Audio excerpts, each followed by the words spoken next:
Welcome back to The Other Way.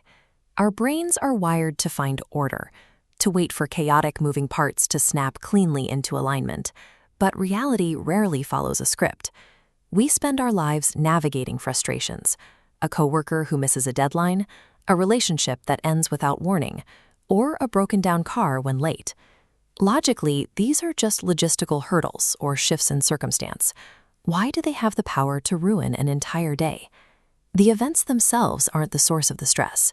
The tension comes from the rigid plan you held in your head, a plan the world just didn't follow. This formula shows the mechanics of disappointment. It is the distance between your imagination and the facts. You aren't actually upset at what happened. You're upset that what happened looks different than what you wanted. If you've ever had a morning derailed because reality refused to match your plans, hit the like button. When we cling to rules about how a day should go, we become the architects of our own emotional failure. We aren't being victimized by the weather or the economy. We are being let down by our own internal requirements. This brings us to a word that does more damage than almost any other in the human dictionary: should. Every time you claim a boss should be more organized or a situation should be fair, you are arguing with a fact. If your boss is disorganized, that is the current reality. This diagram shows the cost of that mental argument. When your brain inhabits the fantasy of the dotted line, while your body navigates the straight line of reality, the result is internal friction. Forcing yourself to be in two places at once causes stress. We apply this same flawed logic to people.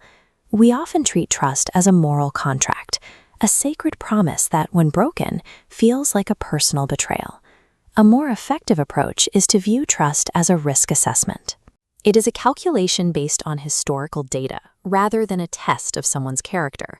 This data tracker shows a clear behavioral pattern. 5 late arrivals prove they are not reliable. If you expect them on time for the 6th meeting and they arrive late, the fault is yours. You miscalculated based on hope, not their track record. When you view trust as a calculation, the emotional sting disappears. If a person doesn't perform the way you need them to, you simply adjust how much access they have to your life and move on to a better option. This logical framework reveals that most accidents aren't random at all. Every outcome is the result of a specific sequence of actions or inactions. If you trip over a rug, you simply weren't watching your feet.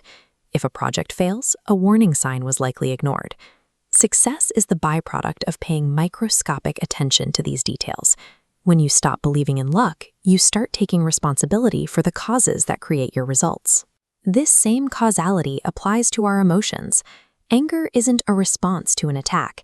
It's a response to an unmet expectation. Offense is always taken, never given. Someone can be rude, but they cannot force you to feel a certain way. Their rudeness is simply a fact about them. It has nothing to do with you. Staying this logical is difficult when you're under pressure. That's why we've provided the 3-minute clearing, a free tool designed to help you reset your focus and handle a crisis without losing your composure. Tell us in the comments, what is the biggest expectation you're letting go of today? And if you find this perspective useful, make sure to subscribe. Taking responsibility for your attention and your reactions strips external events of their power. You stop being a person things happen to. Some might worry that living this way, treating life as a set of facts and calculations, makes a person cold or emotionless. In reality, removing emotional bias makes you more effective. When you aren't fighting the way things should be, you have more energy to handle the way things are. Freedom is the capacity to choose which pressures you accept. You will always have bills and problems, but you control the weight they carry. When a plan fails, an adaptable person doesn't waste time complaining. They look at the new set of facts, identify their current options, and move. Removing the fantasy of a perfect world grants you the operational power to master the real one. You stop waiting for the world to become fair and start acting on the world as it is right now. This shift changes your role in your own life. You are no longer waiting for permission from your circumstances. You are the one who decides what happens next.